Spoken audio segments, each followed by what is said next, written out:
Hello दोस्तों, GN horror story channel पर आप लोगों का बहुत बहुत स्वागत है।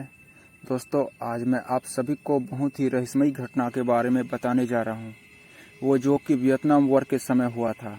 वियतनाम वॉर या वियतनाम युद्ध में वैसे तो कई देशों ने हिस्सा लिया था, लेकिन सीधी लड़ाई अमेरिका और वियतनाम के बीच हुई थी। ये युद्ध 1 नवंबर सन 1955 को शुरू हुआ था और 30 अप्रैल सन 1975 को खत्म हुआ था। इस युद्ध में अमेरिका की हार हुई थी और वियतनाम जीत गया था। इस युद्ध में अमेरिकी सेना ने वियतनाम पर हमला कर दिया था और अमेरिका और वियतनाम दोनों देशों की ज़्यादातर लड़ाइयाँ वियतनाम के घने जंगलों में हुई थी। 20 साल चले इस युद्ध में दोनों देशों के सेना के साथ कई ऐसी घटनाएं हुई थी जो कि बहुत ही ज़्यादा रहस्यमयी है, और आज मैं इन्हीं घटनाओं के बारे में जानकारी दूंगा। वियतनाम वॉर की जो पहली रहस्यमयी घटना है जो मैं आप लोगों को बताने जा रहा हूँ, पूर्व अमेरिकी सैनिक ने बिना अपना नाम बताए लोगों के साथ शेयर किया है। तो आगे की घटना मैं उसी पूर्व सैनिक के पॉइंट ऑफ व्यू से बताऊंगा। मैं आपको अपना नाम नहीं बता सकता, चाहे आप मेरी बात का विश्वास करें या ना करें। ऐसा इसलिए क्योंकि जिस घटना के बारे में मैं आप लोगों को बताने जा रहा हूँ, उस तरह की घटनाओं को हमारी सरकार हर किसी से छुपा कर रखती है। मैं एक पूर्व अमेरिकी सैनिक हूँ। मैं वियतनाम वॉर में भी अपने देश के तरफ से लड़ चुका हूँ, और जो बहुत ही रहस्यमयी घटना आप लोगों को बताने जा रहा हूँ, वो भी वियतनाम वॉर के समय मेरे साथ घटा था। ये घटना सन 1970 में दक्षिणी वियतनाम के घने जंगलों के लगभग 40 किलोमीटर अंदर हमारे साथ घटी थी। वो इलाका DMZ यानी कि डीमिलिटराइज्ड जोन था। डीमिलिटराइज्ड जोन वो इलाका कहलाता है जहां पर अमेरिकी सैनिक वियतनामी सैनिक को खदेड़ कर कब्जा कर लेते थे। तो एक बार दक्षिणी वियतनाम के घने जंगलों में रात के समय में और मेरे कई साथी सैनिक पेट्रोलिंग कर रहे थे। मेरे साथ उस समय लगभग 20 सैनिक थे और मैं उस टुकड़ी का कमांडर था।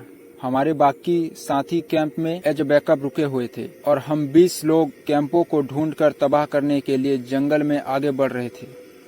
आसमान में पूरा चांद चमक रहा था, जिस वजह से हमें थोड़ा बहुत दिखाई भी दे रहा था। फिर जब हम लोग आगे बढ़ रहे थे, तभी हमें अपने से कुछ दूर आगे घने अंधेरे में थोड़ी हलचल दिखाई दी। हमें लगा शायद ये वियतनामी सैनिक हैं, इसलिए हम सभी सैनिक छुप गए और हमने अपनी अपनी पोजीशन भी ले ली। काफी देर तक छुपे रहने के बाद हमने देखा कि जंगल के अंधेरे हिस्से में हलचल हो रही है। गुप्त अंधेरा होने की वजह से हमें कुछ भी साफ साफ दिखाई नहीं दे रहा था, और उस सिचुएशन में हम लोग उस हलचल वाली जगह पर लाइट भी नहीं मार सकते थे, क्योंकि अगर वो वियतनामी सैनिक होते तो वो हमारी तरफ से आ रही लाइट की रोशनी को देखकर सीधा हमारे ऊपर गोलियां चलाने लगते। इसलिए हम सभी लोग अपनी अपनी पोजीशन पर रहकर दुश्मन के सामने आने का इंतजार कर रहे थे। लेकिन कुछ देर बाद ही उस जगह पर हो रही हलचल भी बंद हो गई। फिर हम लोग धीरे धीरे से बिना कोई आवाज किए जंगल में आगे की तरफ बढ़ने लगे। उस जगह से लगभग 1 किलोमीटर आगे बढ़ने के बाद हमें घने जंगल के बीचों बीच एक गुफा दिखाई दी। उस गुफा को देखकर हम लोग बहुत चौकन्ने हो गए, क्योंकि हम लोग जानते थे कि इस युद्ध में वियतनामी सैनिक जंगलों में गुफाएं बनाकर उनका इस्तेमाल अपने बेस कैंप की तरह कर रहे हैं। फिर हम लोग बड़े ही सावधानी से उस गुफा के पास जाने लगे। गुफा के पास जाकर हमने देखा कि उस गुफा का मुहाना 5 फीट लंबा और 8 फीट चौड़ा है। गुफा के मुहाने को देखकर लग रहा था कि जैसे किसी इंसान ने अपने हाथ से या मशीन से गुफा के मुहाने को सपाट किया हो। लेकिन ये गुफा वियतनामी सैनिकों द्वारा बनाई जाने वाली गुफाओं जैसी बिल्कुल नहीं लग रही थी। फिर हम लोग उस गुफा के और नजदीक गए तो उस गुफा के अंदर से बहुत ही गंदी बदबू आने लगी। हमें लगा कि शायद कोई जंगली जानवर उस गुफा के अंदर बैठा है, इसलिए हमने उस गुफा के मुहाने पर एक लाइट लगा दी और उस जगह से लगभग 150 फीट दूर अंधेरे में छिपकर बैठ गए। हम सभी सैनिक बहुत ही बारीकी से उस गुफा पर नजर रखे हुए थे। जब हम लोग गुफा से दूर अंधेरे में छुपकर बैठे थे, तभी हमने महसूस किया कि जंगल में होने वाली नॉर्मल आवाजें बिल्कुल बंद हो गई हैं। एक अजीब सा सन्नाटा उस समय फैला हुआ था। उस समय किसी कीड़े की भी आवाज नहीं आ रही थी। बिल्कुल मौत का सन्नाटा फैला हुआ था, पर ऐसा लग रहा था जैसे कुछ बुरा होने वाला है। खैर, फिर 4 घंटों तक उसी पोजीशन में बैठे रहने के बाद हमें उस गुफा के मुहाने के पास से कुछ हलचल महसूस हुई। अब हमें उस गुफा के अंदर से कुछ हल्की हल्की आवाजें सुनाई दे रही थी। फिर थोड़ी ही देर बाद हमने देखा कि एक अजीब सा प्राणी चारों पैरों पर रेंगते हुए गुफा के मुहाने के पास आया और वहां आकर किसी इंसान की तरह 2 पैरों पर खड़ा हो गया। वो प्राणी किसी इंसान जैसा दिख रहा था, लेकिन वो कोई इंसान नहीं था। उस अजीब प्राणी की लंबाई लगभग 7 फीट थी और वो बहुत ही अजीब तरह से गुफा के पास चहलकदमी कर रहा था। फिर कुछ ही देर बाद उसी के जैसा एक और प्राणी गुफा के मुहाने के पास आया। इसके बाद वो दोनों प्राणी बहुत ही तेज हिस्स की आवाज निकालने लगे। वो आवाज बिल्कुल ऐसी थी जैसे कोई सांप निकलता है। वो दोनों अजीब प्राणी काले रंग के थे और उन्होंने गहरे हरे रंग के कुछ कपड़े भी पहने हुए थे। उनके हाथ पैर काफी हद तक इंसानों के जैसे थे, लेकिन उनके पंजे काफी बड़े और नुकीले नाखूनों वाले थे, जैसे कोई जंगली जानवर के होते हैं। उन प्राणियों की खाल पपड़ीदार सल्क वाली थी, जैसे सांपों के होते हैं। उसका शरीर बहुत मजबूत था और वो देखने में बहुत ताकतवर लग रहे थे और उनका सिर भी काफी बड़ा था। उन जीवों की आंखें भी बिल्कुल सांपों जैसी थी, पर उनके शरीर पर कोई पूंछ नहीं थी। वो दोनों जीव गुफा के मुहाने के पास दोनों पैरों पर चलते हुए हिस्स की आवाज निकाल रहे थे। उन दोनों अजीब जीवों को हम सभी लोग अपनी लगाई लाइट की रोशनी में बिल्कुल साफ साफ देख रहे थे। एकदम से पता नहीं हम सभी लोगों के दिमाग में क्या आया कि हम लोगों ने उन अजीब प्राणियों पर अंधाधुंध फायरिंग शुरू कर दी। हमारे और उन प्राणियों के बीच में जितने भी पेड़ पौधे थे वो सभी हमारी गोलियों से बिल्कुल साफ हो गए थे। फिर थोड़ी देर बाद ही मैंने अपनी स्कॉट को फायर रोकने का ऑर्डर दिया। गोलीबारी रुकते ही हमने देखा कि वो दोनों अजीब प्राणी वहां पर नहीं है। शायद वो वापस गुफा के अंदर चले गए थे। फिर हम सभी लोग हमले के लिए बिल्कुल तैयार होकर गुफा के पास गए ताकि वो अजीब प्राणी हम पर हमला करे और हम उन्हें वहीं ढेर कर दे।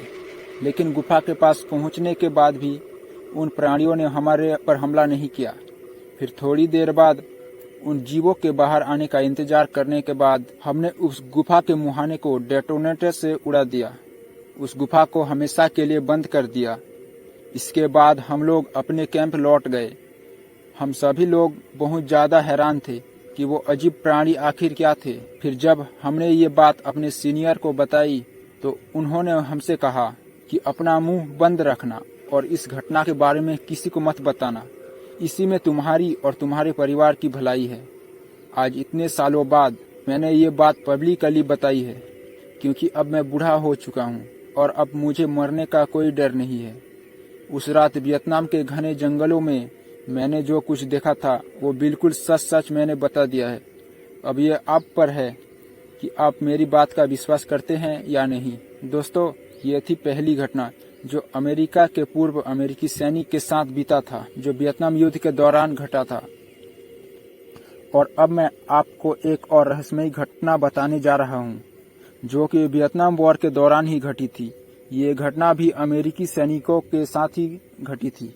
अब जिस घटना के बारे में मैं आप लोगों को बताने जा रहा हूँ, उस घटना का जिक्र जॉन किल नाम के एक रिसर्चर और राइटर ने अपनी किताब में किया है। उस किताब या पुस्तक का नाम है द मॉथमैन प्रोपेसीज।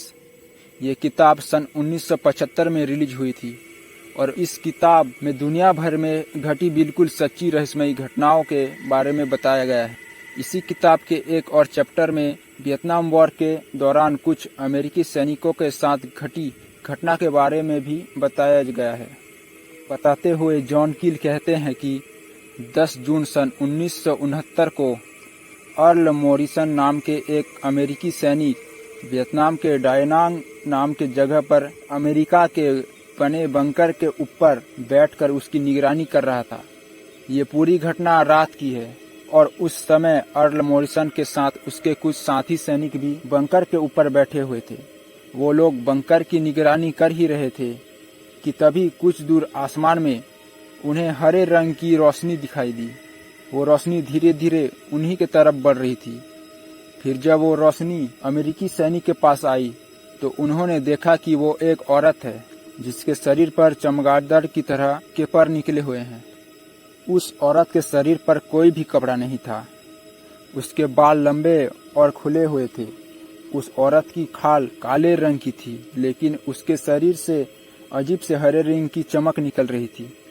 और तो और उस औरत के पंख फड़फड़ाने पर भी आवाज नहीं हो रही थी। उस अजीब सी उड़ने वाली औरत को देखकर अर्ल मॉरिसन और उसके साथी सैनिक बिल्कुल हैरान रह गए थे। उनके समझ में ही नहीं आ रहा था कि वो क्या देख रहे हैं और वो क्या करें। वो बस शॉक्ड होकर उस अजीब सी औरत को उड़ते हुए अपनी तरफ आते हुए देख रहे थे। फिर तभी वो औरत उड़ते हुए अमेरिकी सैनिकों के सर के बिल्कुल ऊपर आ गई और वो औरत उन सैनिकों के सर से सिर्फ 7 फीट ऊपर मंडरा रही थी।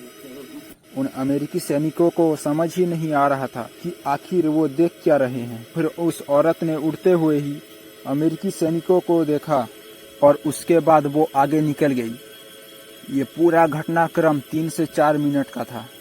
इस घटना का जिक्र करते हुए जॉन कील आगे बताते हैं कि वियतनाम में इस तरह के सुपरनेचुरल एंटिटी या सीधे कहें तो चुड़ैलें पाई जाती हैं, जो कि रात के वक्त इंसानों का शिकार करती है और उन्हें मारकर खा जाती है। पता नहीं कैसे उस चुड़ैल ने उन अमेरिकी सैनिकों को छोड़ दिया। तो दोस्तों, आज का वीडियो यहीं पर ख़त्म होता है। अगर आप लोगों को ये वीडियो पसंद आया हो तो लाइक, शेयर और सब्सक्राइब जरूर करें और अपने दोस्तों को ज़्यादा से ज़्यादा शेयर करें। धन्यवाद।